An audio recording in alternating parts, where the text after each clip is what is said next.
আসসালামু আলাইকুম রহমতুল্লাহ। সুপ্রিয় দাখিল 2026 বর্ষের শিক্ষার্থীরা, আশা করি তোমরা ভালো আছো। তো তোমরা যারা সায়েন্সের স্টুডেন্ট রয়েছো, তোমরা অনেকক্ষণ ধরে আমাকে কমেন্টে জানাচ্ছিলে, হোয়াটসঅ্যাপে জানাচ্ছ যে কখন তোমাদেরকে জীববিজ্ঞান সাজেশান দেব।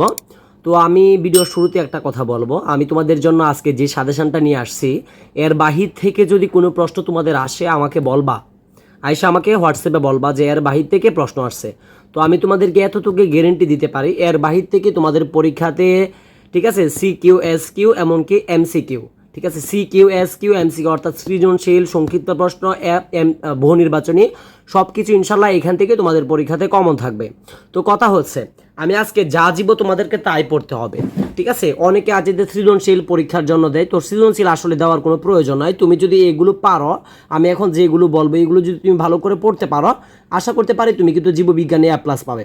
আর একটা সব থেকে বড় কথা হচ্ছে, তোমাদের কিন্তু এবারের পরীক্ষা কিন্তু শর্ট সিলেবাসে পরীক্ষা হচ্ছে। তো আমি আর কথা বাড়াতে যাচ্ছি না, মূল ভিডিওটা শুরু করার আগে আরেকটা ছোট্ট আবদার থাকবে, যারা আমাদের চ্যানেলে নতুন ছিলে অবশ্যই তোমাদের এই প্রিয় চ্যানেলটি প্রথম থেকে দশম শ্রেণীর সকল পড়ালেখা এখানে উইথ আমার ইউটিউব চ্যানেলটি সাবস্ক্রাইব করে পাশে থাকবে, এবং যারা এখন পর্যন্ত এটি লাইক দেওনি লাইক দিবে। তো দেখো, আমরা প্রথম অধ্যায় আছে যেহেতু, তো প্রথম অধ্যায় থেকে মাত্র আমরা এখানে 3টা বিষয় দিয়েছি। প্রথম অধ্যায় থেকে যদি তোমাদের পরীক্ষাতে এমসিকিউ, সংক্ষিপ্ত প্রশ্ন এবং কি সৃজনশীল আসে, সেক্ষেত্রে এই 3টা বিষয়ের ভিতরে থাকবে। যেমন 1 নাম্বার দিয়েছি দ্বিপদ নামকরণ পদ্ধতি ও গুরুত্ব, 2 নাম্বার দিয়েছি জীবের শ্রেণীবিন্যাস, ধারণা ও শাখা, ঠিক আছে। তারপরে দেখো 3 নাম্বার দিয়েছি শ্রেণীবিন্যাসের ধাপ। অর্থাৎ তুমি যদি প্রথম অধ্যায় থেকে এই 3টা বিষয় ভালো করে শিখতে পারো, আমি আশা করতে পারি ইনশাল্লাহ এই 3টা বিষয়ের ভিতর থেকে, প্রথম অধ্যায় থেকে যদি আসে ইনশাল্লাহ এই 3টা বিষয়ের ভিতর থেকেই থাকবে, আশা করি একদম ক্লিয়ার। তারপরে দেখো যে দ্বিতীয় অধ্যায় থেকে টোটাল এখানে তোমাদের জন্য 4টা বিষয় দিয়েছে। এই 4টা বিষয় যদি ভালো করে পড়তে পারো, আমি আশাবাদী দ্বিতীয় অধ্যায় থেকে যদি তোমাদের পরীক্ষাতে সৃজনশীল থাকে, তুমি কিন্তু খুব অনায়াসে আনসার করতে পারবা। যেমন 1 নম্বর দিয়েছি ঝিল্লিযুক্ত সাইটোপ্লাজমীয় অঙ্গাণু, 2 নম্বর দিয়েছি প্লাস্টিড মাইটোকন্ড্রিয়া, 3 নম্বর দিয়েছি জটিল টিস্যু, আবরণী ও স্নায়ু টিস্যু, এবং দেখো 4 নম্বর দিয়েছি প্রাণী টিস্যুর কাজ। অর্থাৎ ভালো করে বোঝার চেষ্টা করো যে দ্বিতীয় অধ্যায় থেকে যদি তোমাদের পরীক্ষাতে কোনো প্রকার সৃজনশীল আসে বা সংক্ষিপ্ত প্রশ্ন আসে বা তোমার এমসিকিউ আসে, সেক্ষেত্রে ইনশাল্লাহ এই 4টার ভিতর থেকে থাকবে। এগুলো নিয়ে কিন্তু যত খেলা সব দ্বিতীয় অধ্যায়ে। আশা করি এটাও তোমাদের কাছে ক্লিয়ার হয়েছে। তার মানে কি বুঝলা, প্রথম অধ্যায় থেকে এগুলো পড়তে হবে, দ্বিতীয় অধ্যায় থেকে তোমাদের কালকে পরীক্ষার জন্য এগুলো পড়তে হবে। তারপরে দেখো তৃতীয় অধ্যায় থেকে দিয়েছি কোষ বিভাজনের ধারণা ও প্রকারভেদ, 2 নম্বরে দিয়েছি মাইটোসিসের পর্যায় ও গুরুত্ব, 3 নম্বরে দিয়েছি মিওসিসের গুরুত্ব ও তাৎপর্য। অর্থাৎ তৃতীয় অধ্যায় থেকে তোমাদেরকে পরীক্ষায় ভালো নাম্বার পেতে চাইলে, পরীক্ষায় যদি সর্বাধিক কমন পেতে চাও, সেক্ষেত্রে অবশ্যই তোমাকে এই 3টা পড়তে হবে। তৃতীয় অধ্যায় থেকে যদি পরীক্ষায় সৃজনশীল, এমসিকিউ বা সংক্ষিপ্ত প্রশ্ন যাই বলো না কেন যদি কমন পেতে চাও। তারপরে দেখো এখানে চতুর্থ অধ্যায় আছে, ঠিক আছে। চতুর্থ অধ্যায় দেখো, এই চতুর্থ অধ্যায় থেকে টোটাল এখানে 3টা দেওয়া হয়েছে। ইনশাল্লাহ আশাবাদী 3টার ভিতর থেকে তোমাদের পরীক্ষাতে যা কিছু থাকার থাকবে ইনশাল্লাহ চতুর্থ অধ্যায় থেকে যদি আসে। যেমন 1 নম্বরে দিয়েছি আমরা সালোক সংশ্লেষণে আলো ও ক্লোরোফিলের ভূমিকা, 2 নম্বরে দিয়েছি সবাত ও অবাত শ্বসন, 3 নম্বর দিয়েছি শ্বসনের গুরুত্ব। অর্থাৎ চতুর্থ অধ্যায় থেকে এই 3টা আমরা দিয়েছি। তারপরে দেখো একাদশ অধ্যায়, অর্থাৎ আমরা কি জানি যে সংক্ষিপ্ত সিলেবাসের আলোকে যেহেতু তোমাদের পরীক্ষাটা হচ্ছে, চতুর্থ অধ্যায় অর্থাৎ প্রথম, দ্বিতীয়, তৃতীয়, চতুর্থ এই 4টা অধ্যায় আছে। তারপরে আবার একাদশ, দ্বাদশ এবং ত্রয়োদশ অর্থাৎ 11, 12, 13তম অধ্যায়ও আছে। মাঝখানে কি 5 থেকে 10তম অধ্যায় তোমাদের পরীক্ষায় নেই, ভালো করে বোঝার চেষ্টা করো। তো দেখো একাদশ অধ্যায় থেকে আমরা মাত্র 3টা বিষয় দিয়েছি। যেমন উদ্ভিদের প্রজনন, 2 নম্বর দিয়েছি ডিম্বাণুর পরিস্ফুটন, তারপরে দেখো 3 নম্বরে দিয়েছি সপুষ্পক উদ্ভিদের যৌন প্রজনন। অর্থাৎ এই একাদশ অধ্যায় থেকে এই 3টা বিষয় যদি ভালো করে শিখতে পারো, ইনশাল্লাহ এই 3টা থেকে পরীক্ষায় কমন থাকবে, এই 3টা বিষয়ের ভিতর থেকে থাকবে।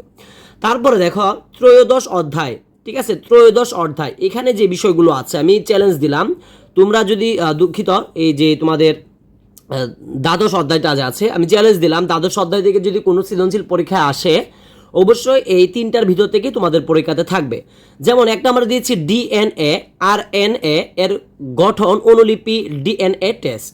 তারপরে 2 নম্বর দিয়েছি জেনেটিক ডিসঅর্ডার, 3 নম্বরে দিয়েছি মানুষের লিঙ্গ নির্ধারণ। অর্থাৎ দ্বাদশ অধ্যায় থেকে যদি তোমাদের পরীক্ষায় কোনো প্রকার এমসিকিউ, সৃজনশীল, সংক্ষিপ্ত প্রশ্ন আসে, আমি আশাবাদী এই 3টার ভিতর থেকে তোমাদের পরীক্ষাতে থাকবে। ওকে, ক্লিয়ার। তারপরে দেখো যে ত্রয়োদশ অধ্যায় আছে, দেখো ত্রয়োদশ অধ্যায় থেকে আমরা এখানে 3টা দিয়েছি, এই 3টা যদি তুমি ভালো করে শিখতে পারো, এখন আমাকে অনেকে বলবা যে আপনি এগুলো কি দিচ্ছেন, এগুলো কি কিছু পড়ার বিষয়, বা আমি কিছুই বুঝতে পারতেছি না। তবে কথা হচ্ছে এটাই হচ্ছে পড়ার বিষয়। আমি তোমাকে যা দিচ্ছি এইগুলো যদি তুমি খালি ভালো করে পড়তে পারো, তোমার কাছে কালকে সব কিছু ক্লিয়ার হয়ে যাবে। এখন কথার কথা, তোমাকে আমি সৃজনশীল দিলাম, তো সৃজনশীল দিলে হবে না, সৃজনশীল কখনোই হুবহু কমন থাকবে না। তো তুমি যদি এই বিষয়টা ভালো করে বুঝতে পারো, যেমন বাংলা গল্পটা ভালো করে আসলে সৃজনশীল তুমি পরীক্ষায় অনায়াসে আনসার করতে পারো।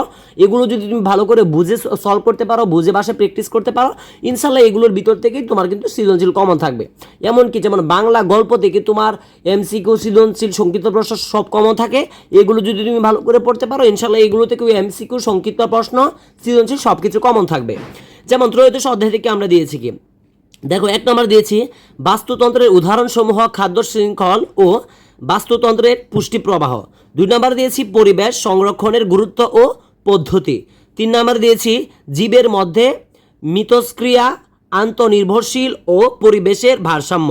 ঠিক আছে, তো আমি আশাবাদী যে আমরা তোমাদেরকে এখানে জীববিজ্ঞান থেকে দেখো টোটাল কয়টা অধ্যায় দিয়েছি, 1টা 2টা 3টা 4টা 5টা 6টা 7টা। যেহেতু তোমাদের পরীক্ষাটা সংক্ষিপ্ত সিলেবাসের আলোকে হচ্ছে, আমি আশাবাদী কোনো স্টুডেন্ট যদি এই 7টা মানে অধ্যায় ভালো করে পড়ে যেতে পারে, মানে এই 7টা অধ্যায় আমি পুরোপুরি বলি নাই, এই 7টা অধ্যায়ে যে বিষয়গুলো আমি উল্লেখ করলাম, যেমন প্রথম অধ্যায় থেকে 3টা বলেছি, দ্বিতীয় অধ্যায় থেকে 4টা বলছি, তৃতীয় অধ্যায় থেকে তোমাদেরকে 3টা বলেছি, চতুর্থ অধ্যায় থেকে 3টা বলেছি, একাদশ অধ্যায় থেকেও 3টা বলেছি, দ্বাদশ অধ্যায় থেকে তোমাদের জন্য 3টা বলেছি, এবং ত্রয়োদশ অধ্যায় মানে 13তম অধ্যায় যেটা আছে এখান থেকেও 3টা বলেছি। শুধু একটু বলেছি হচ্ছে দ্বিতীয় অধ্যায়টা থেকে আমি একটা বেশি বলেছি। অর্থাৎ মূল কথা হচ্ছে আমি অযথা কোনো কথা বাড়াতে চাচ্ছি না। তোমরা যদি পরীক্ষায় সর্বাধিক কমন পেতে চাও, অবশ্যই এগুলো খুব ভালো করে শিখবে। এখন তোমরা যদি আমার যারা ভিডিওটা দেখতেছো, তোমাদেরকে আর একটা কথা বলে রাখি, আমি এখন তোমাদের জন্য এমসিকিউ যেটা আছে এটা আমরা ভিডিও তৈরি করিনি, যেহেতু সায়েন্সের স্টুডেন্ট সারা বাংলাদেশে অনেক কম। তবে তোমরা যারা ভিডিওটা দেখতেছো, তোমরা যদি আমাকে কমেন্টে জানাও যে গুরুত্বপূর্ণ এমসিকিউ নিয়ে একটা ভিডিও আজকের মধ্যে আপলোড করার জন্য, অবশ্যই তোমাদের কথাটা রাখবো, আমি এমসিকিউ আপলোড করব। তবে কথা হচ্ছে তোমাদেরকে কমেন্টে আমাকে জানাতে হবে। তো আমি আর কথা বাড়াতে চাচ্ছি না, আজকের মতো বিদায় নিচ্ছি। সকলের সুস্বাস্থ্য কামনা করে তোমাদের এই প্রিয় চ্যানেলটি কিন্তু একদম পরীক্ষার শুরু থেকে তোমাদের এই জীববিজ্ঞান পরীক্ষা অর্থাৎ সর্বশেষ পরীক্ষা পর্যন্ত ছিল। ঠিক আছে, আর তোমাদের ইনশাআল্লাহ সামনে তোমাদের সাথে থাকবো। তো অবশ্যই যারা আমাদের চ্যানেলে নতুন ছিল, অবশ্যই যদি চ্যানেলটি সাবস্ক্রাইব না করে থাকো, সেক্ষেত্রে আমি তোমাদেরকে বলবো অবশ্যই আমাদের চ্যানেলটি সাবস্ক্রাইব করে পাশে থাকবে। সেই পর্যন্ত সকলে ভালো থাকবে, সুস্থ থাকবে। আসসালামু আলাইকুম ওয়া রাহমাতুল্লাহি ওয়া বারাকাতুহু।